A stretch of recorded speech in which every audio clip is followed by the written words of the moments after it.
Everybody for tuning in special edition Steel City Sports, where I'm your host Luther Dupree, joined as always my man Mike Migliore, Claudio Rosano, Smoking Jim Frazier. Great guests in the house tonight. We're going to get started with our Steel City news, starting off with Mike Migliore. What's going on, Mike?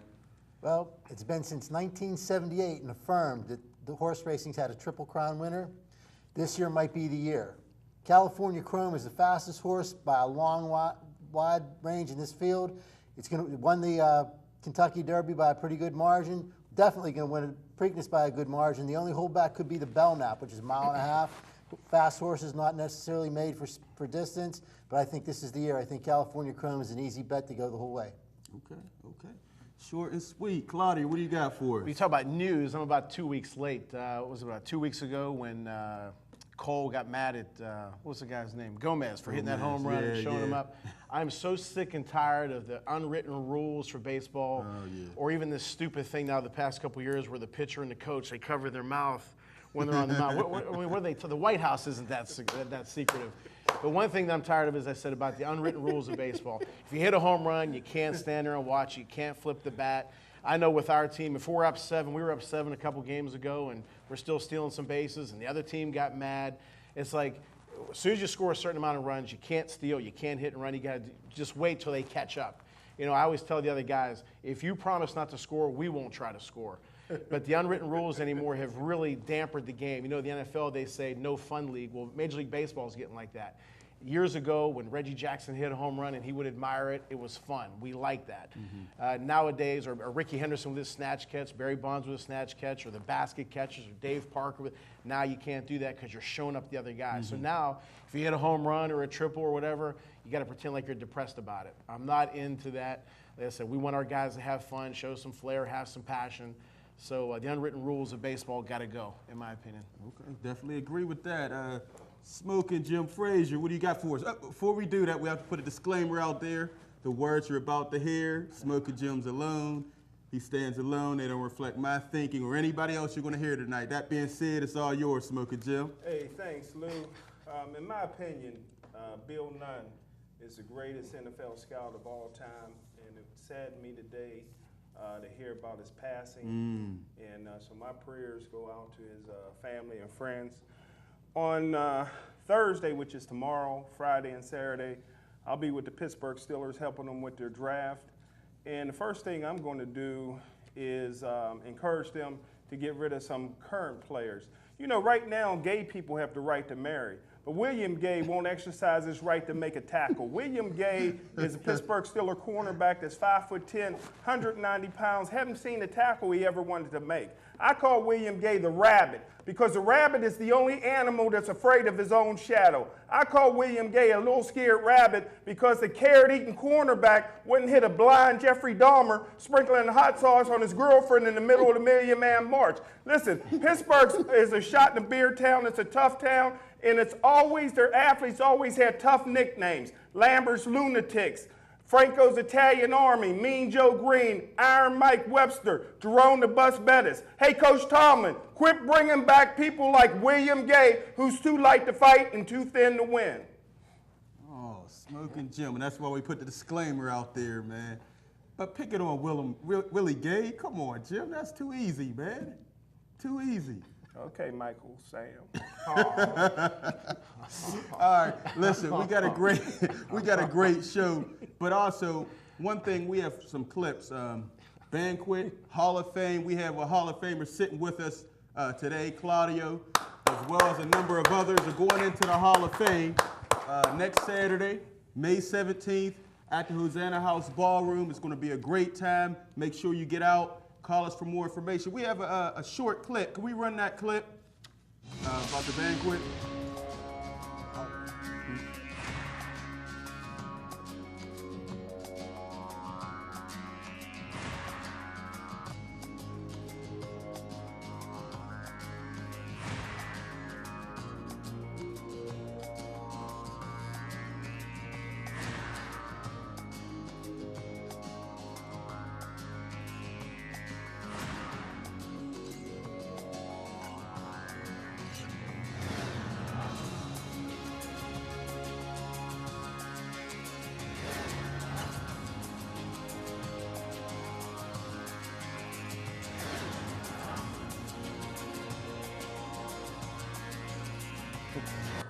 All right, there you have it. Make sure you come out.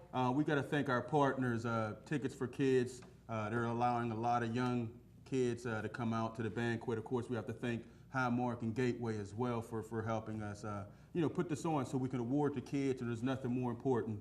Unlike some people, we are all about the kids. A lot of people say it, but we're really about it. So make sure you come out, check the website, scsportsworld.com, and give us a call. Now, before we bring our guests on, something happened. It looks like in the NBA, there's going to be new ownership for the LA Clippers.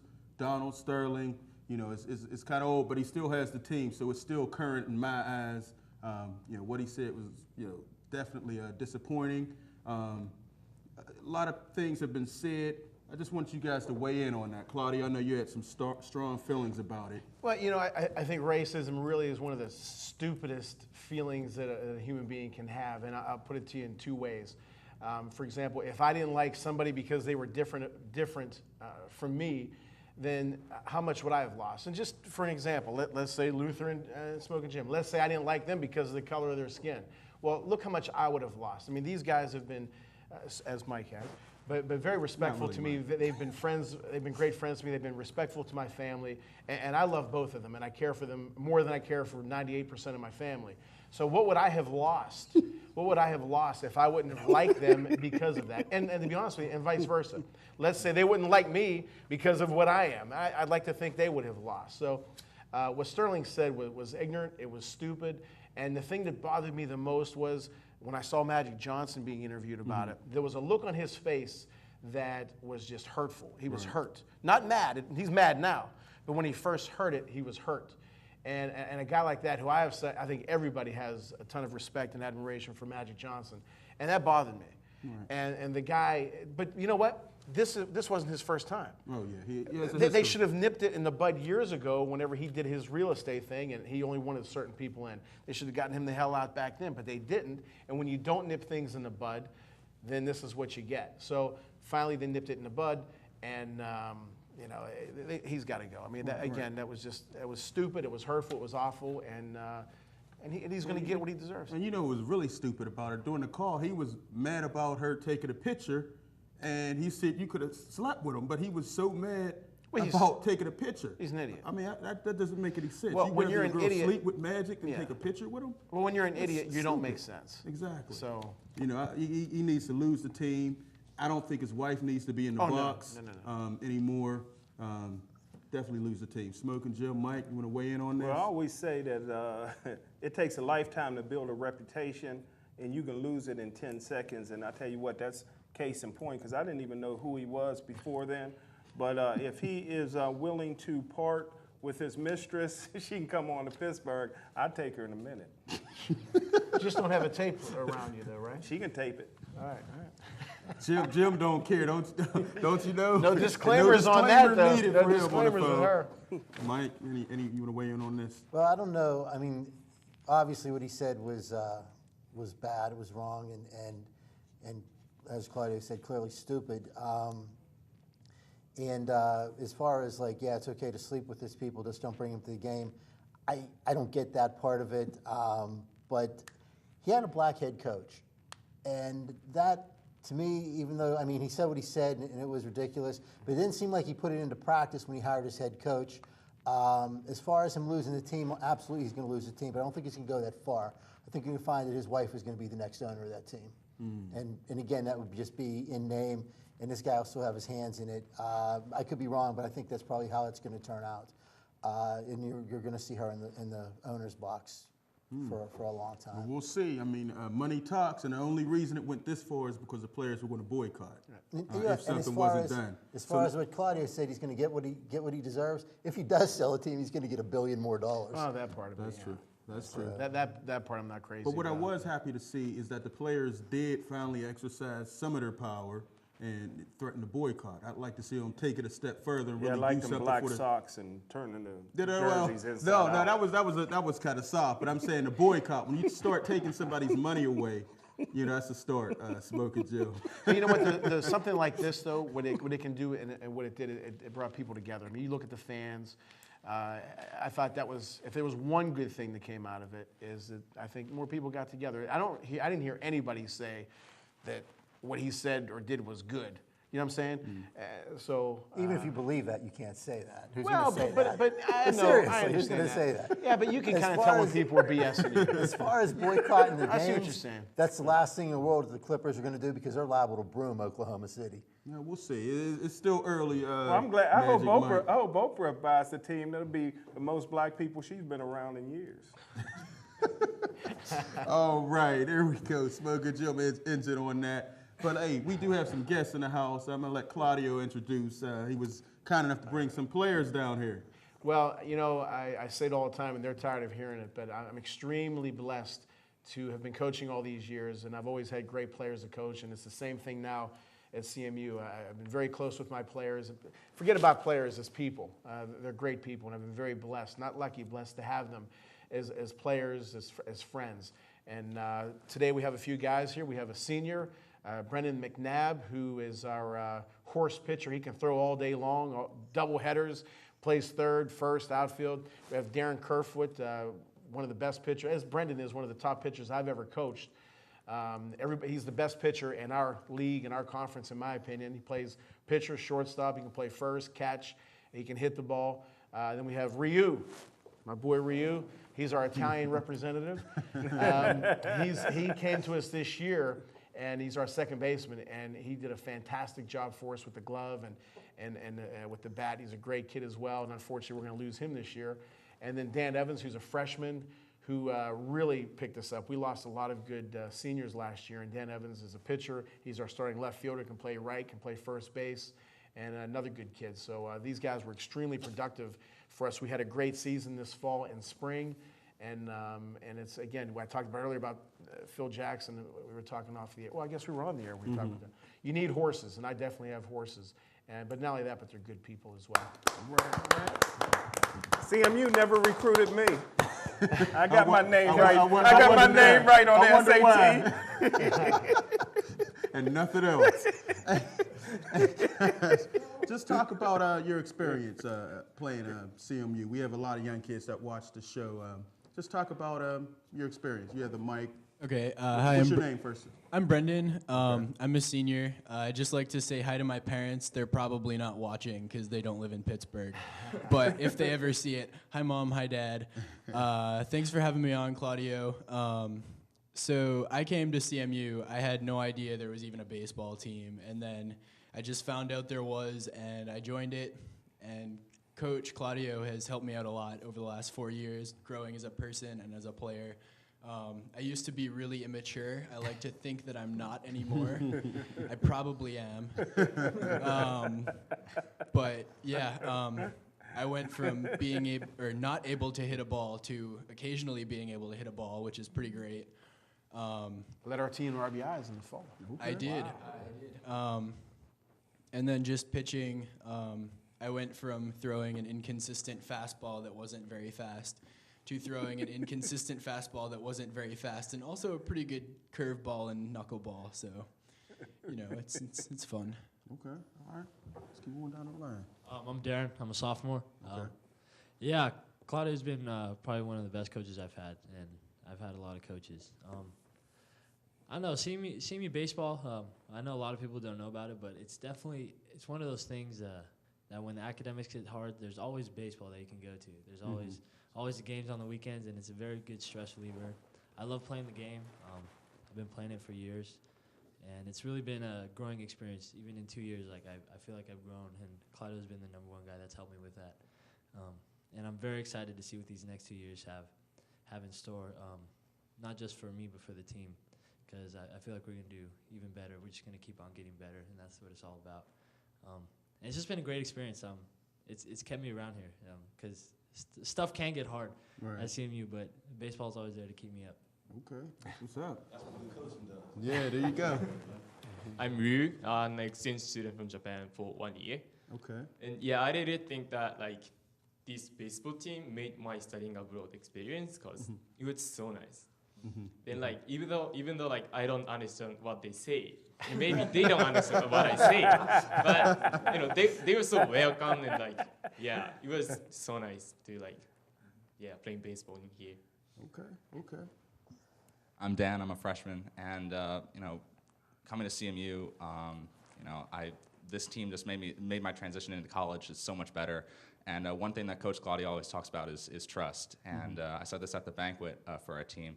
When I came in, I had to take the year off because I had shoulder surgery. I missed my senior season varsity baseball. Lost my mechanics. I didn't know if I was going to play much when I showed up. And he saw something. He thought I could do it. And I'm batting cleanup. So he's always been there for me. He always he doesn't just talk about baseball stuff. He's interested in what I do in school, outside of school. The team's always been here for me. It's made getting into college just so much easier, so much more fun. It's always something I can go to on the weekends besides schoolwork. All right, that's what's up. So Claudio, instead of bringing your baseball team, you brought your fan club. Nah, I tell you what, they make. I talk about them too much. I get emotional. They mean the world to me, and you can see why. They're just great guys, and again, I have a blast coaching them. I look forward to seeing them every day, and I that's what I want. I want to have impact. Jim Valvano used to say his favorite word in the English dictionary was the word impact, and that's something I hope that I have on them because I know they have it on me. So it works out good. Smoking Jim, I'm kind of upset right now because you said you was mad that they did not try to recruit you. But they did try to recruit my son last year for football, and I'm sitting here right now, and I'm upset that he didn't take that visit or give that opportunity to go to CMU and play quarterback. Because I told him, I said, if you go down there and just shine like you do, they'll bring the TV cameras and do everything they need to do. And with young men like this that you are mentoring, you let them go visit a couple homes with some prospect players, and they'll come to you, man. That's awesome. That's true. Awesome. I agree. You jumped the gun a little bit. We also have Dorian Johnson in the house with us tonight. He's putting together the first annual Allegheny County Bowl. We're doing And that. tell the viewing audience what that's what we're going to do is we're going to place the best Whitfield athletes from football versus the best Pittsburgh public school players. That'll be a route. That'll be June 29th. We're looking at Always South ahead. Stadium. Always. And what we're going to do is we're going to test the rumor of who's better, the Whitfield or the city.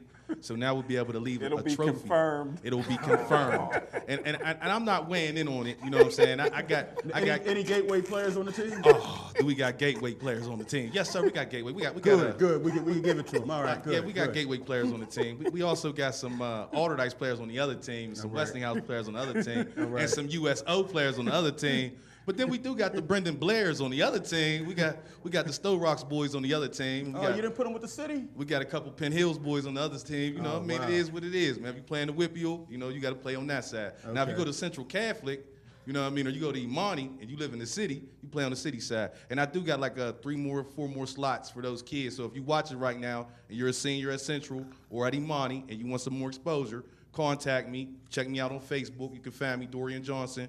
Or you can get on the web and go to legendssportsclub.webs.com, and that's what it is, man. We're gonna put on an experience in this city. We called it a bowl because it's gonna be a bowl week. We're gonna do a bowl-a-thon on Thursday. We're gonna do a awards banquet Friday, a charity comedy show Saturday, and you know what it is Sunday? It's game day, baby. Game day Sunday. It's game day. So we want to get coverage from you guys. We also want to check in with PCNC, see if they can come cover it. I would like Smoking Joe, if he can, to cover it with my man Stan Saverin, and make it an experience for these kids, man, that they would not get anywhere else. You know what I mean? Our city should be giving back as much as we can to the kids. Like your banquet that's coming up. Right. That's awesome, man. When do these young men and young ladies get recognition? When do they get an opportunity to get a thank you or appreciation from a school or organization? Because some of these coaches, I'm talking to you, are not helping these kids. All you doing is helping yourself. You helping yourself. It's like a buffet, and you helping yourself. And you leave kids behind. I got some quality athletes that's going to be playing in this game that had to ride shotgun to a superstar, got overshadowed by another guy, had to wait because they brought this guy in. So now they'll get an opportunity to show these college coaches to still have some diplomas, some opportunities in their hands for you guys. Shout out to Jimmy. He'll be going to Cal U. Cal U. Yeah. You know what I mean? I think Brendan kind of was in his ear a little bit a couple months ago. Well, Jimmy He was in Wheeler? his ear. Yes, Jimmy sir. Wheeler's Oh, going to wow. Cal. Yes, That's sir. great. Yes, sir. That's great. And he's one of my kids, and I just want to say that parents who are watching, pay attention to the protocol of education and how it changes, the way the scores change. I mean, these young men right here, if you really even knew what these men are dedicated to, they don't get the same perks that the kids at Pitt get. They don't get the same perks that the kids at Penn State get.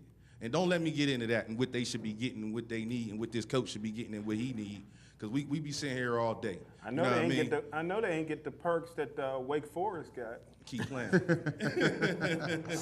Hey, again, the number to call is 412-231-2288. We're going to get back to that in 1 minute. Let's jump. We had the baseball team. We have to get into some Pirates talks. Can we run the Pirates clips? We have to. Smoking Jim. Guinness Book of 14 and That's 14 why there was and so 20. much traffic. The Guinness Well, Book of hey, World Records is won. back. They won 4-3. All right, Smoking Jim. People were down there celebrating. Did they win They only today? had 14. They won today. 4-3. Let's turn it over to the baseball players. First of all, are you a Pitt fan? You watch the Pirates at all? Nah, man, it's finals week. I got other stuff to worry about right now. Well, when it's not finals week, are you guys pay any attention to the Pirates? Who's your team then? I'm an Angels fan. I'm Well, from Los they're from Angeles. different places. Yeah. They're from Oh, that is Boston, Los yeah. Angeles, Japan, and New York. So Okay. Don't Yeah, let I'm the from guy Los from Angeles. Boston talk at all. I'm a big fan of Mike Trout. I feel like everybody is, but I've been watching him since he was probably like 18 in the farm system, and then just seeing him grow up. And then I was actually at his first game that he debuted in the MLB. I was at the game, and he's the fastest outfielder I've ever seen in my life. Future Hall of Famer. I mean, he keeps it up.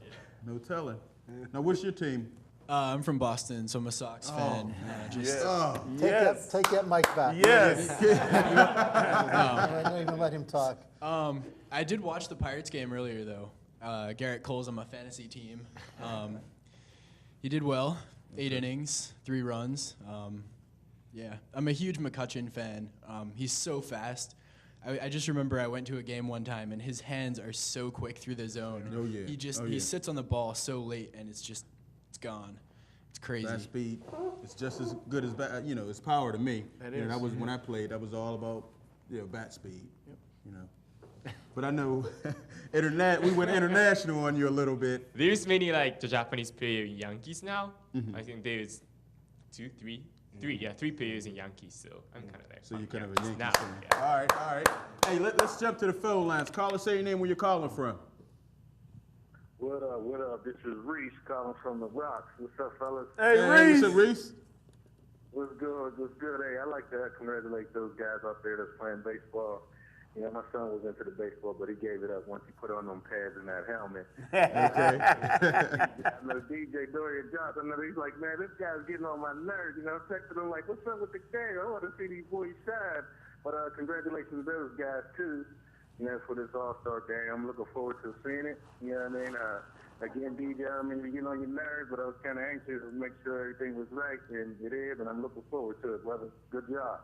Thank you, brother. I mean, it's a competitive game right now when you're dealing with these coaches, and I had the coaches nominate most of the kids to play on the team for the reason of a lot of the best players on the team were going to get opportunities to play in the Big 33 and the East-West. Right. So we wanted to give those kids that really proved themselves, that really showed their worth to these coaches in these school districts, to get their opportunity. And as you already know, you know what you're working with on that side, my brother. Yeah, we heard about the frustration and the lying coaches and just a whole lot of nasty things that you always hear about. And, it was on display a couple months ago. So, parents beware. Coaches will promise you the world. But in reality, you really have to stay on them. I had a coach. I got a prospect. We won't say his name. I got a prospect. He's going to a D2 school, and he goes for his visit. And he said the coach tells him, we're gonna give you an opportunity to start. You know what I mean? This is the benefit of being in a club. So when he calls me, he says, the coach told me I'm gonna get an opportunity to start. I said, do you know who the starting linebacker was last year who's graduating? He said, no. I said, he's a 26-year-old man. Mm-hmm. They're going to go get a D2 or a D3 recruit who's already in school, and they're going to bring him in for 2 years, and they're going to get you ready to be there. But you got to be mentally ready to go in. Now, if you're a prospect that could possibly leave an organization like a D2 program, they're going to give you a situation in your scholarship offer that locks you in. Wow. And what that'll do is, if you coming in and we think you might leave before your junior year, we're going to dress you fast. We're not going to redshirt you. and then you'll have to wait to play. So you might be waiting to play in the third round, so you might not start till your sophomore, junior year, so you'll end up staying as long as you can. If I pay you some money, I'm trying to keep you around as long as I can, because at the end of the day, that's what it is. But if we really want to get you, and we got to keep you for this 4 years, we will redshirt you your first year, and then we'll start you from then on. So now, why would you want to leave? So you got to look at all of the situations and opportunity that lie in front of you, and you got to look at that roster before you get there and say yes, so that you know who you're in competition with, who's leaving, and what's going on. Because at the end of the day, it's an education that you're getting and that you're trying to get and you're supposed to be getting, but it's a business for them, you know. Right. You have to do your research. Very well said. You know, that's the problem. You know, so many of the kids that we've had on here, you know, they wanted to go to this school or that school, but they didn't do the research, and they sat the bench, and then they ended up transferring. I tell them all the time, it's like a relationship. Right. It's about a girl you about to be dating. You're going to be dating her for 4 years. At least you know you locked into this thing for 4 years. So you got to be willing to take the bumps and the bruises with it. You got to, when you take that visit, you got to ask yourself, could I sleep here every night? You know what I mean? Is this a welcoming situation for me? Is the only person here loving me is the dude that brought me here on my visit, and nobody else is looking at me? You know what I mean? So you have to pay attention to that, and you have to pay attention to what they're offering you. Okay, Pitt's calling.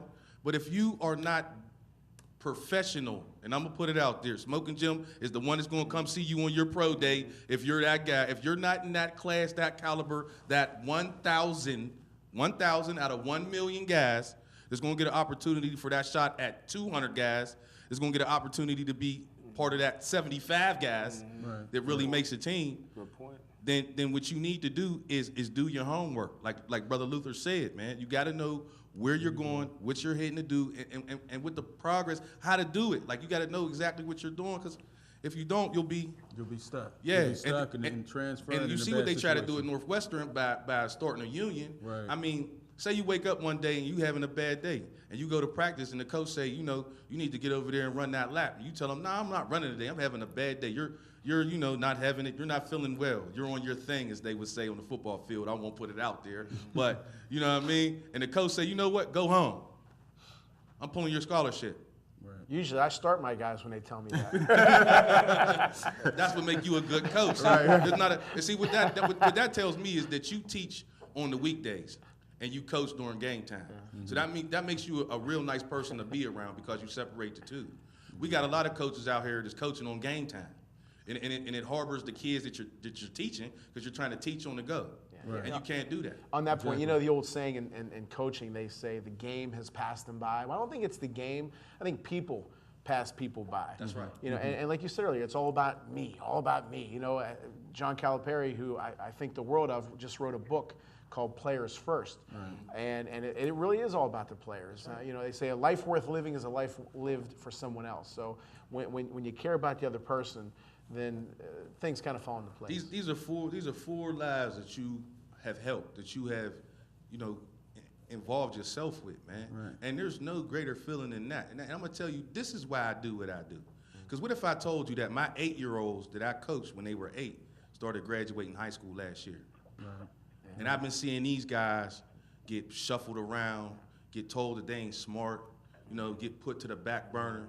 And I could tell you, I had a kid that was 9 years old making audibles during games. And then he gets to high school and they say that the kid's lazy. Wow. And then they want to put him outside of the position he's been playing his whole life. Maybe it's the coach who's lazy. Right, right. We're not going to get into all that. Right. There's a whole lot of issues. You know what I mean? Because at the end of the day, you know what I mean, what needs to happen is there need to be more people in our communities to help these young athletes, more than just try to be a meal ticket to go to the pros, man. Because what these kids give back, what they're able to give back. I've been a volunteer for the Best of the Batch Foundation for over 10 years. I go every summer down there. I take my little cousin. I take kids I don't even know. My wife be like, well, whose kid is that? I don't know. He might got a jumper. We're going to go down here and work on it and see if he do got that, because what Charlie offers is it's free for the kids in the neighborhood. The only thing that the kids have to do is read a book. Man, I'm with this all day. Right. So I seen the DeJuan Blairs come through there.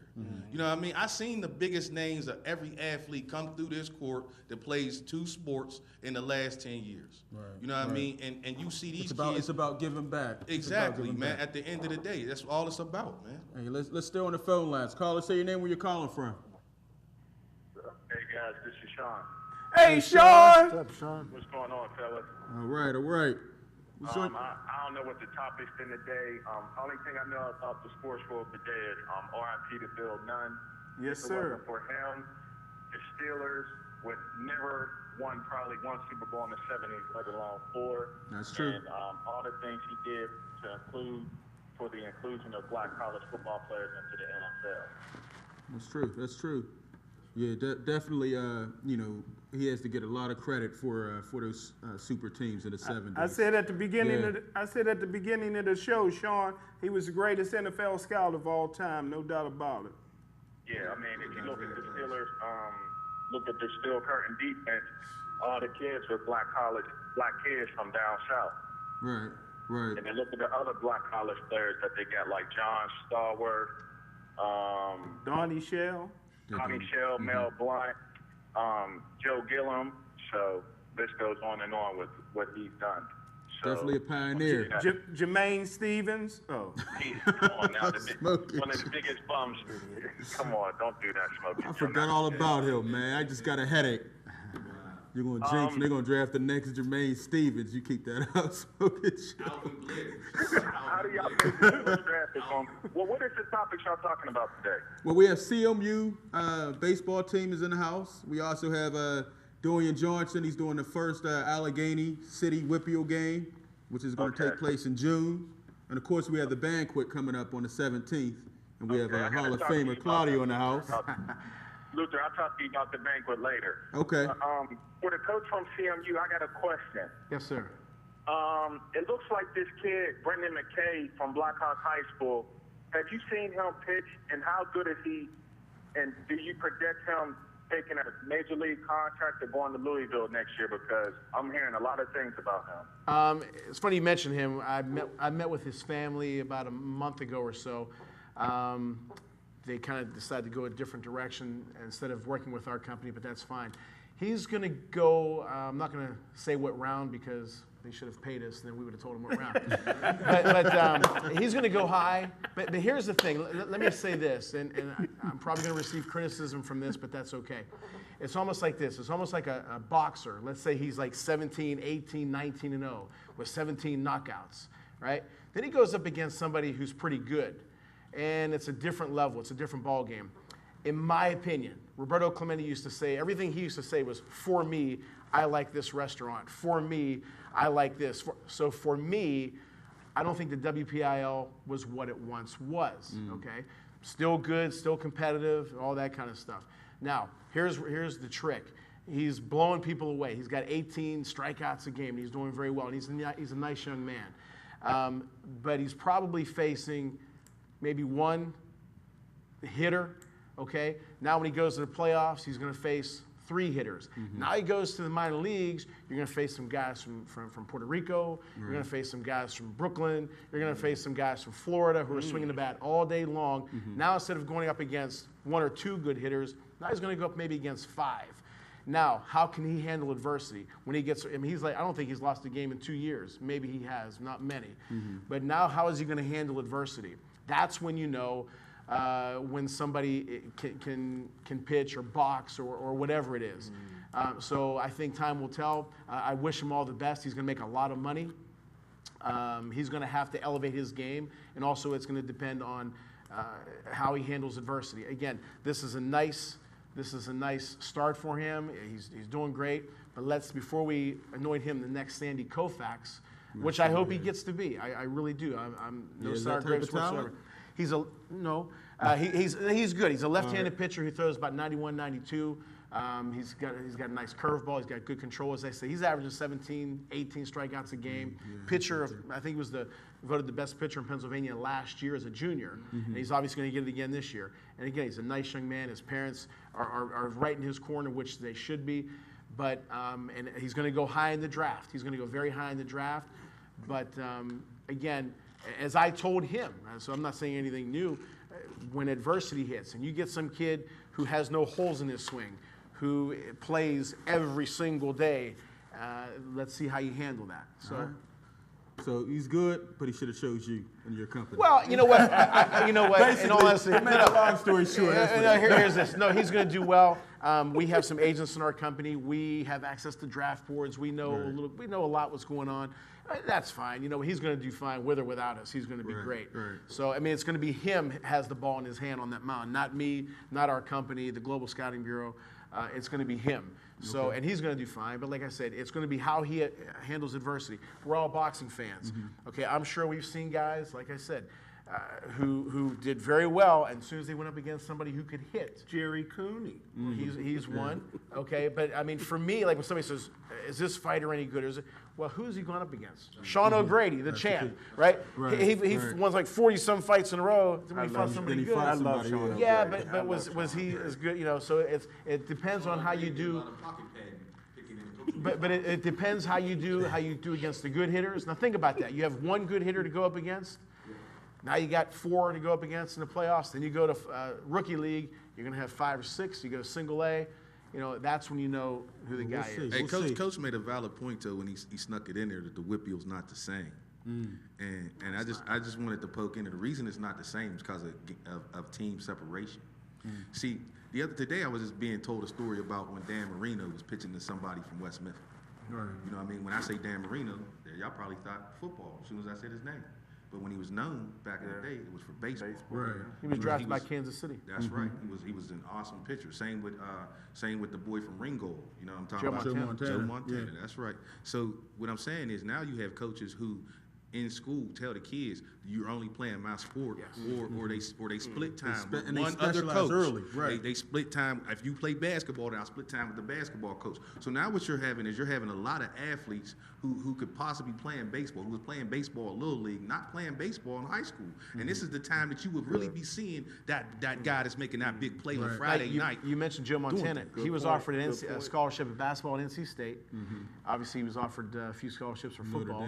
And he loved baseball. He was leaning towards NC State. But I agree with that. But again, I just think there's a lot of... And my thing with baseball is baseball does not have a LeBron James. So since you don't have a LeBron James in the major league and you're not selling that... Bryce Harper was the closest. Right. And he even struggled at the beginning, and because he made a few...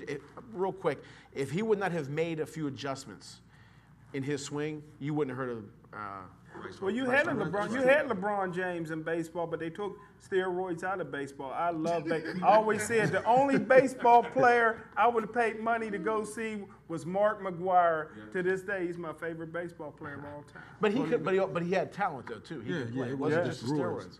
Hey, guys, I mean, since we have you, talk about the sport of baseball. Like he said, I try to get kids to play, but it's hard now. What do you guys think? What made you play, and what can we do to kind of enhance the game and get more people involved? Yeah, so playing baseball is just something that I've done since I was a little kid. Like my parents can tell you that I just took a ball and threw it against the house repeatedly because everybody else was doing homework and I was just playing baseball. And I broke some panels on the side of the house doing that many times. But yeah, I mean, I really like just being out on the field, like just the whole feeling of playing baseball just like surrounds you and just sort of, it's something that just gets deep inside. I don't know. Yeah, I like to go with the flow, talk to the bat, talk to the ball, do some weird stuff like that, yell at the dirt sometimes, but... roll down a hill, that's another story. Yeah, I really like to just think about the game too when I'm on the mound. Okay. Mess with the hitter's head. Any other thoughts before we get to these calls? I don't remember how I got into baseball when I was younger, but I keep telling people who ask me similar questions, it's my hobby, it's my passion, but it's not my entire life. But I have a lot of other stuff going on. I do lots of other stuff. But when I'm playing baseball and when I'm out in the field with these guys or any other team, and it's just it's baseball time. Right. The other stuff just takes it's not important. You're there to play the game, have a good time, improve as a person, improve as a player, meet some great people. I've been all over the place. Right. Baseball's been my number one way to get out of town. You know, I haven't been all over the place, but you know, going to tournaments and meeting all sorts of people from different parts of the world, different parts of the country. It's been so much fun. Okay. And yeah. All right. Jump in. Yeah, I remember back in it was my junior year of high school. I was playing at the Under Armour preseason All-American, and I think the thing about baseball that's so cool is that it's a universal language. Yeah. You know, like the team that I had, there was guys from the Dominican, there was a guy from the Bahamas, there was guys from Georgia, Texas, and like we're all there, like different parts of the world, and like we all understand each other once we get on the field. It's crazy. You take yourself outside the field, we have all these differences, but right on the baseball field, we're all the same, and it's awesome. Although Ryu misses every single signal I give him. And he nods his head. You understand? Yeah, I call timeout. I want you to bunt. Yeah, and he swings away. But he does all right. He steals some bases when I don't call it. It makes me look good when he's safe, so I let it go. All right. Hey, let's jump to the phone lines. Caller, say your name, where you're calling from. Yes, this is Noor. How are you? Hey, Hello, Nora! how you doing, Miss Nora? This is so wonderful, opening up and showing the theater. And you know, we're all theater, baseball theater, football theater, and especially you are theater. And I love all four of you. Hey, we love you too, Miss Nora. And I want to ask our mayor to sponsor all of you because you show what Pittsburgh's all about, and that's what we need, a sponsor from the city to you.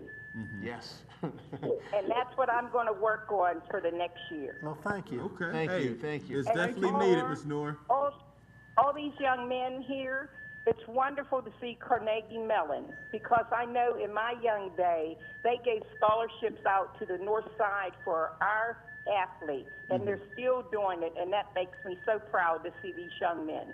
Okay. Oh, So thank I'm you. going to hang up, and I thank God for the coach up there with you. Thank you very much. I appreciate that.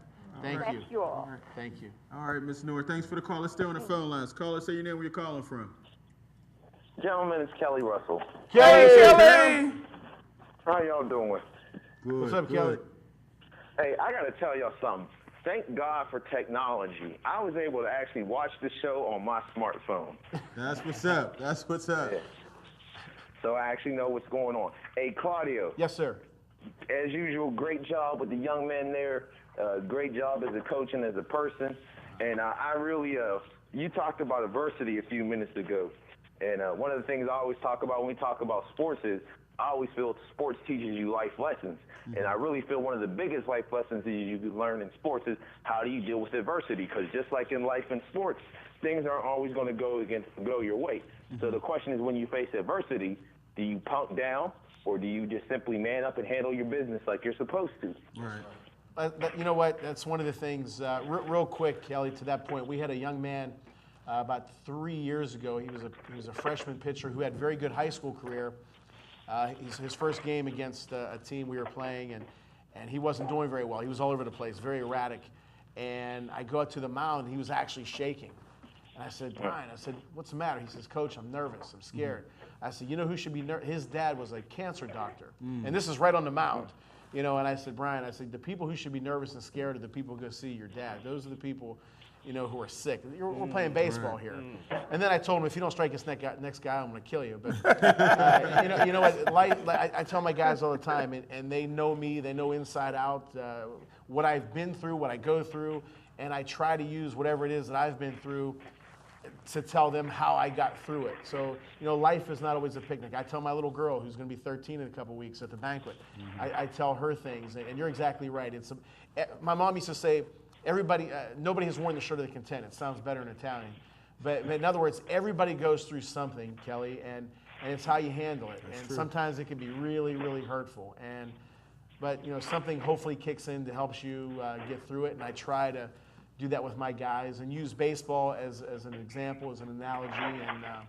But I appreciate your words. One thing about Kelly Russell, I don't know if I've ever disagreed with Kelly. We talk about numerous things. Yeah, he's always on the show button. or something. No, he's always on the button. Hey, Kelly, since we have you on the show, you know, we have some NBA clips we want to get to. Can we run those? What do you think about Mark Jackson? We briefly talked about it earlier, getting fired from Golden State. I truly don't understand it. I know he had 3 seasons there, had over a 500 record. From what I hear, the team, they want to go in a different direction. It makes no sense to me. I think it's a load of crap to be bluntly honest. Yeah, and the players love him. They won 50 games, put them back on the map, and they're just going to get better from here. I don't think they're going to find a better coach. Right, but than Mark Jackson. Oh, my fault. Keep going. I'm sorry. Go ahead. I don't think they're going to find a better coach than Mark Jackson. 250-win seasons. He took a losing franchise, changed the whole image around. Now people want to go. Andre Iguodala had a number of places he could have gone, but he chose to go to Golden State. So, I think it was a bad move for them. They might be trying to get another Jackson. Well, if I can say this, I say this all the time. I call this the Jim Haslett theory. No offense to Jim Haslett. But what happened was somebody would say, Jim Haslett's going to be a great head coach. Then the next guy, Jim Haslett's going to be a great head coach. Then they hire him because it's the popular decision, or thing to do. And unfortunately, maybe he didn't have the horses, but he wasn't the greatest head coach in the world. Steve Kerr, nothing against Steve Kerr. I don't know a whole lot about him as a coach, good or bad. But everybody's on that bandwagon because Phil Jackson says he's going to be a great. I would take Mark Jackson and a half a second over, to be honest with you, over just about anybody. I mean, I think he was a smart player. Right. He's got a lot of heart. Right. He knows the road. He's been there. I don't know what there is now. Do you want him to just sit there and not be emotional? That's not him. Let him be who he is. I think he's a great coach. The only reason Steve Kerr is even getting any popularity is because he knows the triangle offense, and Phil Jackson will be running the team from the box. And they're still going to lose. And Phil Jackson will blame him. Report too. York, the New York version of Eric Spoelstra. Can Kerr go to? There's been talk that Kerr may go to Golden State. Is that right? They ask permission to talk to him. I don't see it. I think he's going. I think That's the books, man. Come on, we've been around this thing forever. Yeah, I think he's going to New York. That's all show. Kel, what else is on your mind, Kelly? Well, all I want to say is I'm hoping he can rejoin his broadcasting colleagues at ESPN or ABC or what have you, because I just need to hear hand down, man down for all Hey, Kelly, before you go, you need to hear this. There's going to be 5 former Gateway players that's going to be part of an NFL team this year. Congratulations again to Gateway, Kel. On the practice squad. Wow. How can they be on the practice squad? They don't make the college team, Smoking Jim. Is Kelly going to the banquet? Kelly, you going to the banquet? I will be at the bowl. I will dig myself out of my hole I'm always in and make an appearance at the banquet. Great. Love to see you. All right, Kel, thanks for the call, man. All right, fellas, y'all take care. See you, Kelly. Hey, one thing we didn't talk about, we have to get into the draft, and we're going to get a whole lot of nasty phone calls. A lot of players that we're talking about. Can we run the first one? Denard, the cornerback. Smoking Jim, I know this is your thing. We've been watching you all week, it seems, talking about the draft. What? In my top 10 cornerbacks, Denard's not in my top 10. He's not? He reminds me of Dion Seven Figures, who was worth 6 figures, but not 7 figures. And Denard should be on the soap operas, all the hugging and kissing he be doing on the receivers. Too much grabbing. Justin Gilbert is my guy. Oh, yeah, I like Justin Gilbert. Yeah, he would be my first, but you have to put Denard in there as well. Right there. Got ran down by yeah. All he does is make plays. You spoke about Justin Gilbert. Let's watch some clips of him. I think, in a perfect world, I would hope they would get him. 6 feet, 201 pounds, can return kicks, punts. Beep, beep. And, just this rocket speed. That's the guy I would want. I mean, he could take care of 2 needs, a kick returner. You wouldn't have to have Antonio Brown back there every time. And also, he's a top corner. And that's your guy? Yeah, that's my guy. My number 2 rated cornerback in the whole draft is actually a Division II guy from Lindenwood College, 25 career interceptions, 6'1", 200 pounds. Pierre Deschier. I think you can get him in the 4th round. That's what I'm predicting. Okay. Those 2 guys. All right. Now, also, I'm hoping they take a receiver. Yeah, Mike Evans would be on my wish list. Mike Evans isn't going to be there. He's going to be going within the first, I think first 10 picks. He's going to be out. Joe said it right. Wish list. Right. Now, a couple guys. Odell Beckham Jr. from LSU, 6 feet, 194 pounds. What do you think about him? He keep on sliding. We're too far north for him. Yeah. Well, you're not a big fan of him either? I just feel like we're too far north for him. I just feel like we're a little too far north for him, man. Okay. We gotta keep where we eat at good, man. I don't know if he can cut across the middle in Pittsburgh. You know what I'm talking about? I think there are only 2 wide receivers worth of a number 15 pick. As Sammy Watkins from Clemson, Mike Evans from Texas A&M, and neither one of them will still be there. Well, I tell you what, if you the want to get Steelers need to go ahead and take their cornerback, either Denard or Gilbert. If they're there. At 15, they'll both be there. Ooh. And in the second round, they'll get the wide receiver, either Kelvin Benjamin from Florida State, 6'5", Allen Robinson from Penn State, or Cody Latimer from Indiana. All 3 of them will still be there in the second round for them. Now, you mentioned Kelvin Benjamin. I think he's going to be a star. 6'5", 240. Ben's been asking for this since Plexico left. This is the type of guy, I was saying that even during the season, college season, they need to go after this guy.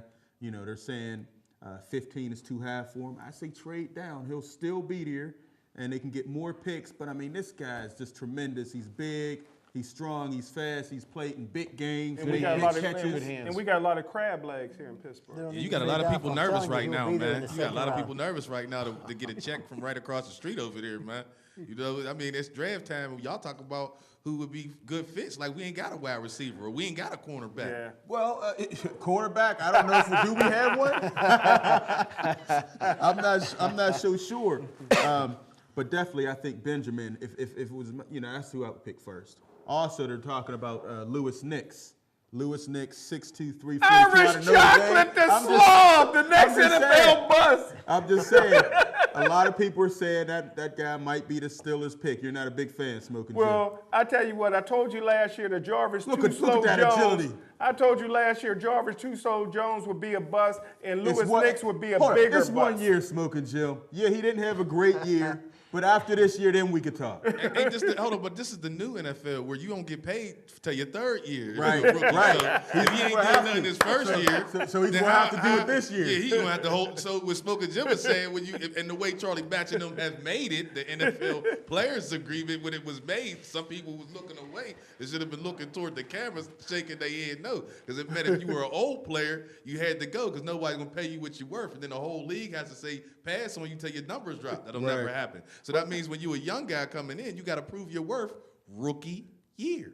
Well, hey, Lou, real quick, if you want a Watkins, there will be a Watkins there. Sammy won't be there, but his older brother, Jalen Watkins, cornerback from Florida, can play. 6 foot, 195 pounds, 4'3", 40. That's the guy that you want in your draft. I really like Jalen Watkins a lot more than I like that bum from Michigan State. You starting a fight at the household? Oh, man. All right, so now who's your choice? You would say Justin Gilbert if they go cornerback. Pardon me? Justin Gilbert if they go cornerback? Yeah, if they go cornerback, you got to go Justin Gilbert. And you think he'll still be there at 15? I'm hopeful. I'm hopeful. Somebody got to be there at 15. Somebody got to be there at 15. What you say? Denard well, if they take Denard, I'm going to get fired again. Who's running the ball? For the Steelers? Yeah. Le'Veon Bell? Okay. Michigan Blunt? State? McGarrett Blunt? So we shouldn't be looking in that area you was y'all saying. We good there. Yeah, that's cool. I think that's one of the strongest parts right now. Claudio? Clowney. The way they're talking. Either him or Manziel, they're going to keep dropping. Yeah. Right? I think, that's a lot of smoke screen. You heard it here first. Clowney's going to be the number 1 off the board. Yeah, I think so. Houston's going to take him. The wild card is Manziel. We don't know where he's going to fall. Cleveland. People are saying Cleveland. I think Cleveland's going to go receiver What about and then come back with Bridgewater? that 26 pick. Bridgewater? Get a quarterback. Quarles? No, Bridgewater. Bridgewater. Teddy, where y'all think he's going to go? Houston will get him with the second pick or with the second round pick, first pick. Second round. He's dropping to the second round from the top quarterback coming in to the second round. That's your prediction? He better be like Michael Jackson, keep them gloves on. Throw better with the real gloves quick, on. hey, Smoker Jim, who's going to be the bust this year that people were? Lewis Nix, Irish chocolate, 400-pound bum. All right. Well, I'm sorry. Go I know he's itching about the Penguins. yeah, we gotta put that out. We got 1 minute, Mike.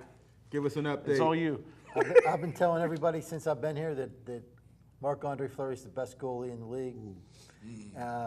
He's had his problems, but not in the last 2 games. Oh yeah, 2 shutouts back to back. Are they back on track, Mike? I think so. I mean, everybody's talking about New York is a tired team. That might be true, but everybody's been playing a long time. It's been a long season. A lot of games being played. I think the Penguins have been showing them that when the Penguins decide to play the way they've been playing, they're the best team in the league. Okay. They continue like that. Mike, a question. We've got real about quick. 10 seconds. Okay, real quick. Bilesma, what do you think of him? I think Ballsma's system is overworked. I don't think it's effective anymore. I think what you're seeing right now is Jacques Martin's system, and that's why the Penguins are being successful, because they're playing defense. Okay. Hey, guys, we only have 1 minute left. I want to thank Dorian.